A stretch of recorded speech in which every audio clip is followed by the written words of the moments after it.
Assalamualaikum warahmatullahi wabarakatuh. Perkenalkan, nama saya Andini Putri Wijaya. Saya dari kelompok 4. Sebelum memulai presentasi pada hari ini, baiklah saya akan memperkenalkan nama-nama kelompok saya dari kelompok 4, yaitu saya sendiri, Andini Putri Wijaya, Chelsea Herwanti, Debbie Febrianti, dan Aulia Salsabila.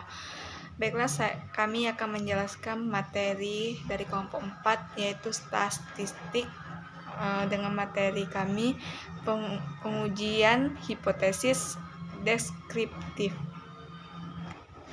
Pengujian hipotesis deskriptif yaitu pernyataan atau dugaan mengenai keadaan populasi yang bersifat masih sementara atau lemah. Kebenaran hipotesis dapat terbentuk satu variabel, seperti nominal, Poisson, dan normal, atau nilai dari sesuatu statistik akan diterima jika hasil pengujian benar pernyataan dan akan ditolak jika terjadi penyayang dari pernyataan.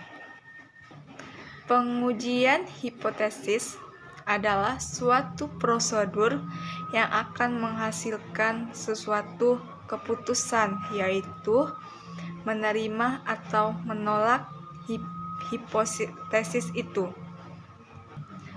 Dalam pengujian hipotesis, keputusan yang dibuat mengandung ketidakpastian, artinya keputusan bisa benar atau salah. Terdapat dua macam pengujian hipotesis deskriptif, yaitu dengan uji dua pihak dan satu pihak. Uji pihak ada dua macam, yaitu uji pihak kanan dan uji pihak kiri. Jenis uji pihak yang akan digunakan tergantung pada bunyi kalimat hipotesis. Langkah-langkah dalam pengujian hipotesis deskriptif. 1. Menghitung rata kurang rata-rata. 2. Menghitung simpanan baku. 3.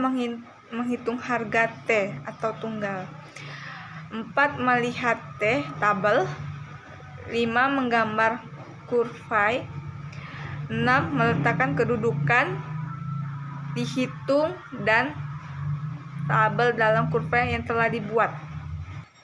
7. Membuat hitungan pengujian hipotesis. 1. Uji dua pihak. Uji dua pihak digunakan bila hipotesis 0 berbunyi sama dengan dan hipotesis alternatifnya HA berbunyi tidak sama. Sama dengan buka kurung HO sama dengan HA sama kurang dengan. Contoh rumusan hipotesis. Hipotesis 0. Daya tahan terdiri pelayan toko tiap hari sama dengan 8 jam. Hipotesis alternatif. Daya tahan berdiri pelayanan toko tiap hari sama dengan hipotesis 8 jam, kurang lebih 8 jam. Baiklah, selanjutnya materi ini akan dilanjutkan oleh saudara Chelsea. Kepada saudara Chelsea dipersilakan. Terima kasih. Yang kedua, hipotesis direksional. Hipotesis direksional adalah rumusan hipotesis yang arahnya sudah jelas atau disebut juga hipotesis langsung. Hipotesis ini digunakan untuk menjelaskan pengujian rata dengan rata satu sampel. Sedangkan pengujian hipotesis terdiri dari dua, yaitu uji pihak kiri dan uji pihak kanan.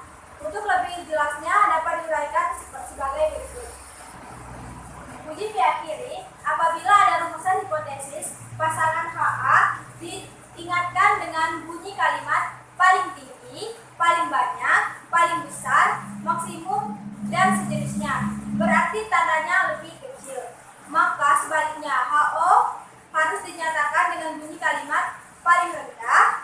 paling sedikit, paling kecil, minimum, dan sejenisnya.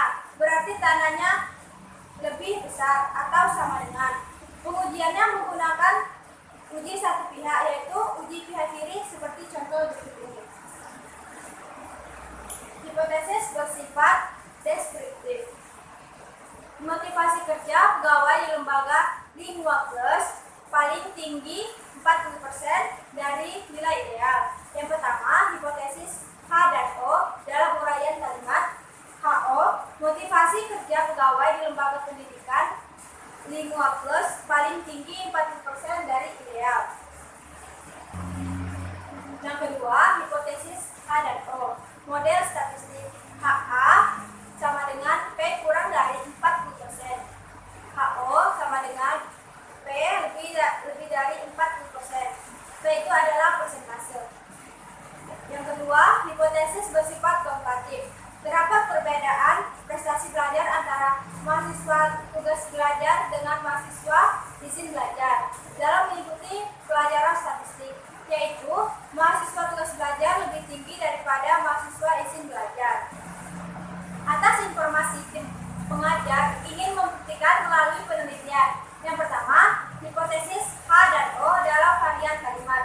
HA, perbedaan prestasi belajar antara mahasiswa tugas belajar lebih tinggi daripada mahasiswa izin belajar. Sedangkan HO, perbedaan presentasi belajar antara mahasiswa tugas belajar lebih rendah daripada mahasiswa izin belajar. Yang kedua, hipotesis H dan O model statistik. HA, mu2 kurang dari mu1. HO, mu1 lebih dari mu2. Mu adalah rata-rata populasi. Selanjutnya, hipotesis bersifat asosiatif. Seseorang pakar ingin meneliti hubungan motivasi dengan prestasi belajar di perguruan tinggi Lingua Plus. Peneliti berhipotesis bahwa hubungan motivasi belajar dengan prestasi belajar paling tinggi 60%. 1. Hipotesis H dan O dalam uraian kalimat. HA, hubungan motivasi belajar dengan prestasi belajar paling tinggi 60%. Sedangkan HO, hubungan motivasi belajar dengan prestasi paling rendah atau sama dengan 60%. Yang kedua, hipotesis HA dan HO dalam model statistik. HA, presentase kurang dari 60%. HO, presentase lebih dari 60%. P adalah presentase. Selanjutnya akan dijelaskan oleh saudari Debbie Febrianti. Baiklah, saya Debbie Febrianti akan melanjutkan materi yang telah dipaparkan oleh saudari Chelsea Herwanti sebelumnya. Kedua, uji materi pihak kanan. Jika reseman hipotesis pasangan H dinyatakan dengan bunyi kalimat rendah, paling sedikit, paling kecil, minimum, dan sejenisnya, berarti tandanya lebih besar. Maka sebaliknya, HO harus dinyatakan dengan bunyi kalimat paling tinggi, paling banyak, paling besar, maksimum, dan sejenisnya. Berarti tandanya lebih kecil atau sama dengan.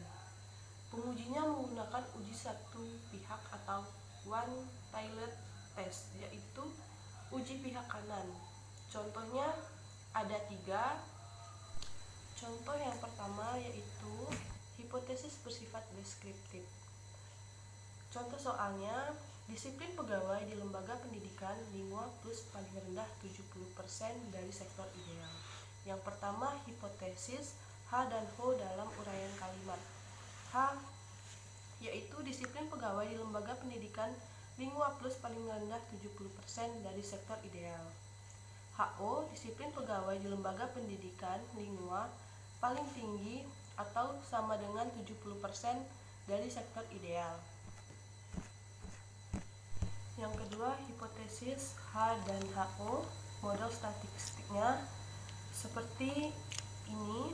H, presentase lebih dari 70%, HO, presentasi kurang dari 70%. Contoh yang kedua yaitu hipotesis bersifat komparatif. Contoh soalnya, seorang pengamat haji ingin melakukan penelitian untuk mengetahui adakah perbedaan fasilitas antara kelompok jemaah haji plus dengan jemaah haji biasa? Pengamat berhipotesis bahwa jemaah haji bisa kurang nyaman fasilitasnya bila dibandingkan dengan jemaah haji VVIP. Yang pertama, hipotesis H dan HO dalam uraian kalimat. H. Jemaah haji biasa kurang nyaman pasti fasilitasnya bila dibandingkan dengan jemaah haji plus. HO. Jemaah haji bisa lebih nyaman atau sama dengan fasilitas bila dibandingkan dengan jemaah haji plus atau VVIP. Yang kedua, hipotesis H dan HO model statistik. H. Rata-rata populasi 1 lebih dari rata-rata populasi kedua. HO. Rata-rata populasi 1 kurang dari rata-rata populasi kedua. Yang ketiga, contoh hipotesis bersifat asosiatif. Soalnya, seorang pengamat sosial mengatakan bahwa hubungan antara atasan dengan bawahan di lembaga pendidikan Ligua plus paling rendah 45%. Yang pertama, hipotesis H dan HO dalam uraian kalimatnya. H. Hubungan antara atasan dengan bawahan di lembaga pendidikan Ligua plus paling rendah 45%. HO. Hubungan antara atasan dengan bawahan di lembaga pendidikan Ligua plus paling tinggi atau sama dengan 45%.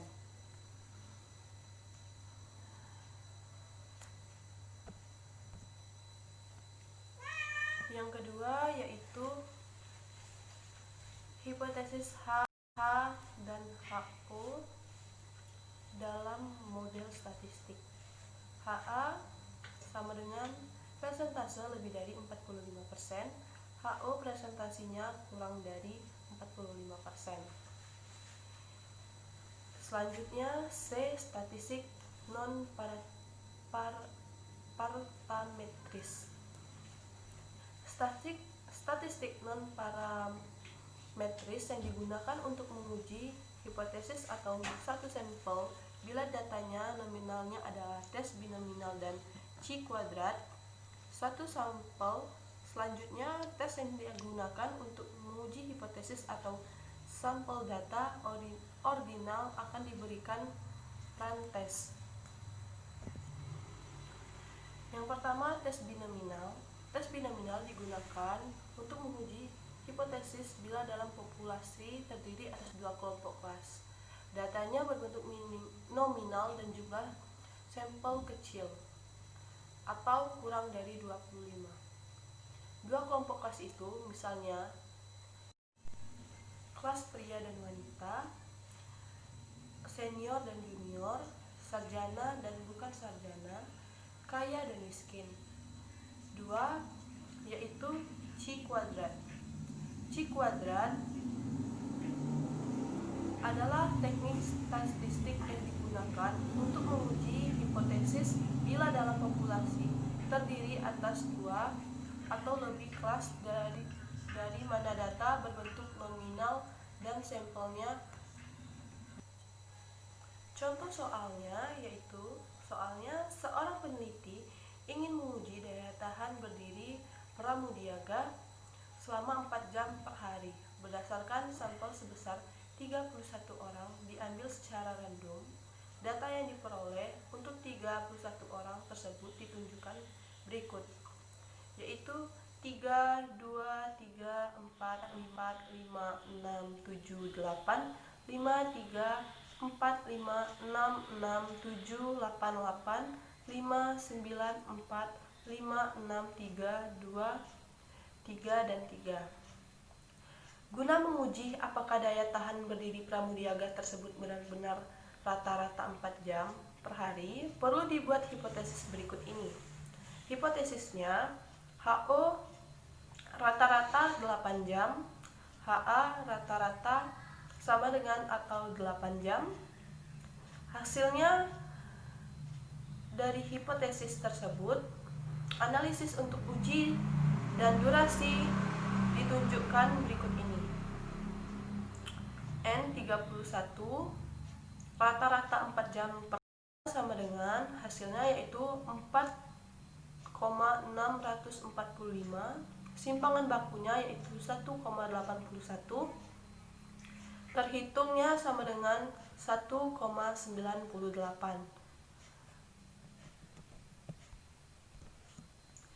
Itulah materi yang saya sampaikan. Selanjutnya materi berikutnya akan dijelaskan oleh Aulia Salsabila. Baiklah, saya akan melanjutkan penjelasan yang telah dijelaskan oleh rekan saya tadi. Selanjutnya yaitu kegunaan hipotesis. Ada beberapa kegunaan yang terdapat dari hipotesis antara lain. Yang pertama yaitu hipotesis memberikan penjelasan sementara tentang gejala-gejala. Yang kedua yaitu hipotesis sebagai pengetahuan suatu bidang. Yang ketiga yaitu hipotesis memberikan arah kepada penelitian. Yang keempat yaitu hipotesis memberikan suatu pernyataan hubungan yang langsung dapat diuji dalam penelitian. Dan yang terakhir yaitu hipotesis memberikan kerangka untuk melaporkan kesimpulan penyelidikan. Selanjutnya yaitu arah atau bentuk uji hipotesis. Bentuk hipotesis alternatif akan menentukan arah uji statistik apakah satu arah one tail atau dua arah two tail. One tail atau satu arah adalah bila hipotesis alternatif menyatakan adanya perbedaan dan ada pernyataan yang mengatakan yang satu lebih tinggi atau rendah daripada yang lain. Two tail atau dua arah merupakan hipotesis alternatif yang menyatakan perbedaan tanpa melihat apakah hal yang satu lebih tinggi atau lebih rendah dari hal yang lain. Dan yang terakhir yaitu ada beberapa ciri-ciri hipotesis yang baik. Yang pertama yaitu hipotesis harus mempunyai daya penjelas. Yang kedua yaitu hipotesis harus menyatakan hubungan yang diharapkan ada di antara variabel-variabel. Yang ketiga yaitu hipotesis harus dapat diuji. Yang keempat yaitu hipotesis hendaknya konsisten dengan pengetahuan yang sudah ada. Dan yang terakhir yaitu hipotesis hendaknya dinyatakan sesederhana dan seringkas mungkin. Itulah penjelasan yang dapat kami jelaskan. Lebih dan kurang kami mohon maaf. Kepada Allah kami mohon ampun. Saya tutup. Wassalamualaikum warahmatullahi wabarakatuh.